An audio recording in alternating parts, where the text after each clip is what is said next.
માતાજી, અમારા નવા બ્લોગમાં સ્વાગત છે। આજે અમારી ખેતી બતાવશું તમને। આજે રાયડું આ જોઈ લો, પૂરા નજારો જુઓ। પાછળ છે બટાકા, ગાઈસ દેખી લો।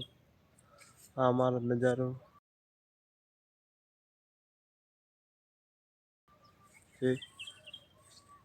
ફરીથી આ પાછો રાયડું બતાવશે તમને। આ જોઈ લો, હવે વાટવાની તૈયારી છે અમારા રાયડો। તમારે કોઈને રાયડો આવ્યો તો કોમેન્ટમાં જણાવજો।